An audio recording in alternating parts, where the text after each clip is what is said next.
ಊರುಗಳಲ್ಲಿನ ಸರ್ಕಾರಿ ಶಾಲೆ ಸ್ಪೆಷಲ್ ಕ್ಲಾಸಿಗೆ ಹೋದಂಥ ಹುಡುಗ ಸ್ಪೆಷಲ್ ಕ್ಲಾಸ್ ಮುಗಿಸ್ಕೊಂಡು ವಾಪಸ್ ಮನೆಗೆ ಬರಲಿಲ್ಲ. ಯಾಕೆ ಅಂತ ನೋಡಿದ್ರೆ 8:30 ತನಕ ಸ್ಪೆಷಲ್ ಕ್ಲಾಸ್ ಇರುತ್ತೆ. SSLC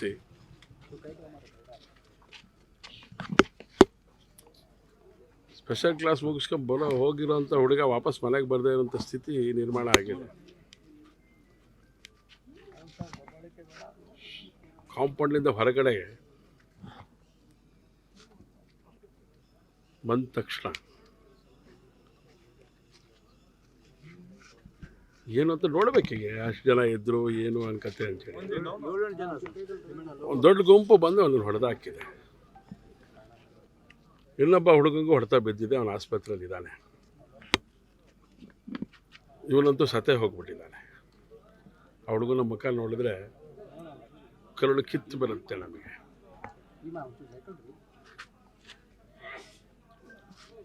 ಅನೇಕ ಸಂದರ್ಭದಲ್ಲಿ ಹೇಳಿದೆ, ಸೂಳೆಬೇಲು ಸೆನ್ಸಿಟಿವ್, ಊರುಗಳೂರು ಸೆನ್ಸಿಟಿವ್. ಪ್ರತಿ ಈ ರೀತಿ ಉಪವಾಸ ಮಾಡುವಂಥ ಹಬ್ಬ ಏನಿದೆ, ಈ ಹಬ್ಬದೊಳಗಡೆ 3 ಜನ 4 ಜನ ಒಟ್ಟೊಟ್ಟಿಗೆ ಬೈಕ್ಗಳಲ್ಲಿ ಹೋಗ್ತಾರೆ, ಹಳ್ಳಿಗೆ ಹೋಗ್ತಾರೆ,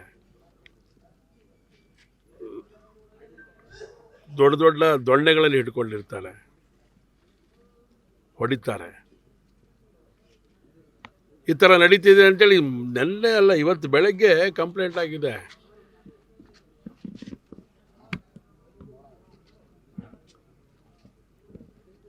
ಇವತ್ತು ಬೆಳಗ್ಗೆ ಸಂಬಂಧಪಟ್ಟ ಆ ವಿಷಯಕ್ಕೆ ಸಂಬಂಧಪಟ್ಟಂತೆ ಮತ್ತೂರಿನ ಗ್ರಾಮಸ್ಥರು, ಬೇರೆ ಬೇರೆ ಹಳ್ಳಿಯ ಗ್ರಾಮಸ್ಥರು ಅದಕ್ಕೆ ಕಂಪ್ಲೇಂಟನ್ನು ಕೊಟ್ಟಿದ್ದಾರೆ. ಇದನ್ನು SP ಅವ್ರ ಗಮನಕ್ಕೂ ತಗೊಂಡು ಬಂದಿದೆ. ನಾವು ಪಟಾಭಿರಾಮ್ ಅವರು ಕೂಡ ಮಾತಾಡಿದರು, ಊರಿನ ಹಿರಿಯರು ಆ್ಯಕ್ಷನ್ ತಗೊಳ್ತೀನಿ ಅಂತ ಹೇಳಿದ್ರು. ಆ್ಯಕ್ಷನ್ ಈ ರೀತಿ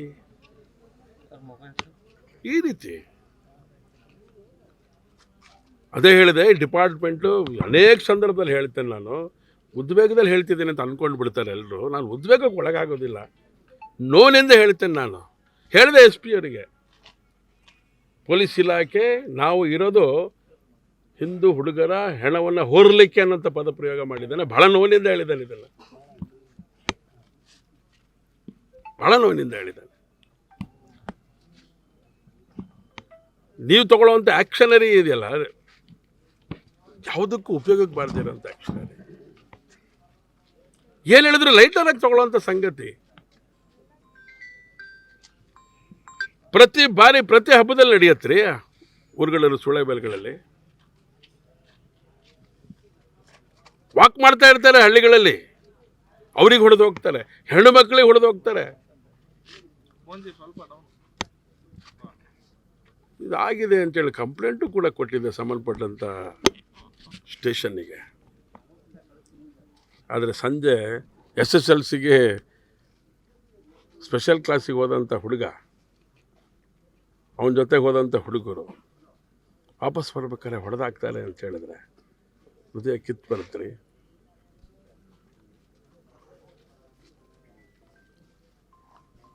ಇದಕ್ಕೆಲ್ಲ ಯಾರು ಹಾಗಾದ್ರೆ ಕುಮ್ಮಕ್ಕು?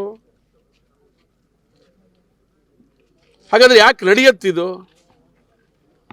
ಇದನ್ನು ಕೇಳಿದ್ರೆ ನಾವೆಲ್ಲ ಕೋಮುವಾದಿಗಳು.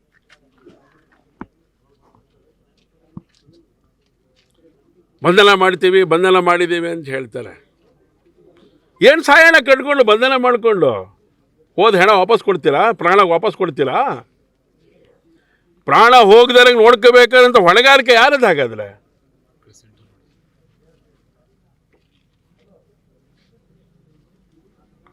ಅರೆಸ್ಟ್ ಮಾಡಿದ್ದೇವೆ, ಇನ್ನೂ ಹುಡುಕ್ತಾ ಇದ್ದೇವೆ, ಇನ್ನೂ ಕರ್ಕೊಂಬರ್ತೇವೆ. ಅವನ ಹತ್ರ ಮಾಹಿತಿ ಇದೆ, ಇವನ ಹತ್ರ ಮಾಹಿತಿ ಇದೆ.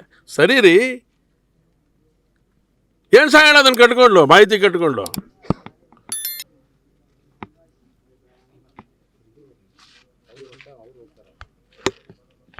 ಸರ್ಕಾರದ ಅನೇಕ ನಿರ್ಧಾರಗಳು ಈ ರೀತಿಯ ಕೃತ್ಯಗಳಿಗೆ ಕಾರಣ ಆಗಿದೆ ಅಂತ ನಾನು ಹೇಳಲಿಕ್ಕೆ ಇಷ್ಟಪಡ್ತಾ ಇರೋವಂಥದ್ದು.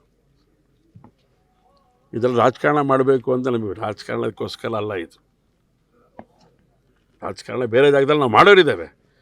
ನೀವು ಸಾಯ್ತಿರ್ತೀರಲ್ಲ ಯಾವಾಗಲೂ ಕೂಡ ಸರ್ಕಾರ.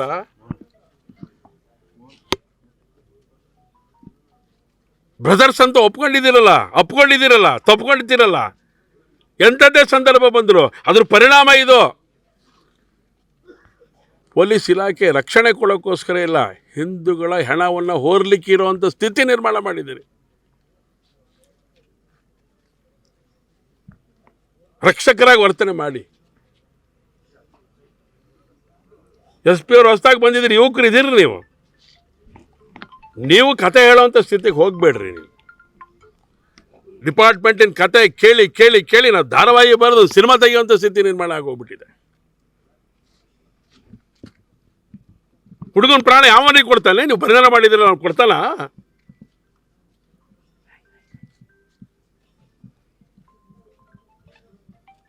ಸೀರಿಯಸ್ನೆಸ್ ಇಲ್ಲ ಡಿಪಾರ್ಟ್ಮೆಂಟಿಗೆ. ಕಂಪ್ಲೇಂಟ್ ಲಾಡ್ ಮಾಡಿದ್ದೀವಿ ರೀ. ಇವತ್ತು ಶಿರಾಳಕೊಪ್ಪದೊಳಗೆ ಘಟನೆ ನಡೆದಿದೆ. ಶಿರಾಳಕೊಪ್ಪದೊಳಗಡೆ ಬೆಳಗ್ಗೆ ಘಟನೆ ನಡೀತು. ಕೇಳಿದ್ರೆ ಯಾರಿಗೋ ಗಡಿಪಾರು ಮಾಡಬೇಕು. ಏನೇನೇನೋ ಹುಚ್ಚುಚ್ಚು ಮಾತುಗಳು, ಹುಚ್ಚುಚ್ಚು ನಡವಳಿಕೆಗಳು ಡಿಪಾರ್ಟ್ಮೆಂಟಿಂದ ನಮಗೆ ಅರ್ಥನೇ ಆಗ್ತಾ ಇಲ್ಲ.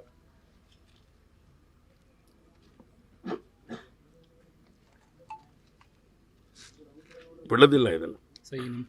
ಇದಕ್ಕೆ ತುದಿ ಮುಟ್ಟಿಸ್ಬೇಕು. ಮುಟ್ಟಿಸ್ತೇವೆ.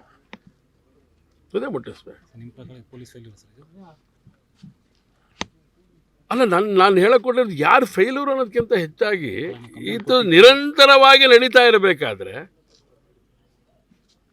ಇನ್ನೊಂದು ಬಾಡಿ ಪೋರ್ಟ್ ಮಾಡಿ ಬರುವಂಥ ಡಿಪಾರ್ಟ್ಮೆಂಟ್ ಯಾಕ್ರಿ ಬೇಕು?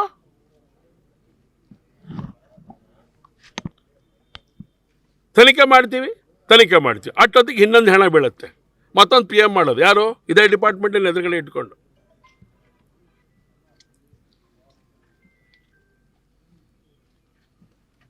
ಪೊಲೀಸ್ ಫೇಲ್ಯೂರು ಅಂತ ಹೇಳಿದ್ರೆ ಇನ್ನೇನೋ ಹೇಳ್ತಾರೆ, ಸರ್ಕಾರದ ದುರ್ವರ್ತನೆ ಅಂತ ಹೇಳಿದ್ರೆ ಅದಕ್ಕೆ ಇನ್ನೇನೋ ಹೇಳ್ತಾರೆ. ನಾನು ಯಾರು ಫೇಲ್ಯೂರು ಅಂತಲೇ ಹೇಳೋಕ್ಕೋಗಲ್ಲ. ಆದರೆ ಯಾರಿಗೂ ಇದನ್ನು ನಿಗ್ರಹ ಮಾಡುವಂಥ ಶಕ್ತಿ ನಿಮಗಿಲ್ಲ. ಅದಕ್ಕೆ ನಾನು ಆವಾಗಲೇ ಹೇಳಿದೆ, ಡಿಪಾರ್ಟ್ಮೆಂಟು ಹೆಣ ಹೊರುವಂಥ ಡಿಪಾರ್ಟ್ಮೆಂಟ್ ಆಗಿದೆ. ಅದು ಯಾರ ಹೆಣ ಅಂತ ಹೇಳಿದ್ರೆ ಹಿಂದೂಗಳ ಹೆಣ ಹೊರಲಿಕ್ಕೆ ಇರುವಂಥದ್ದು.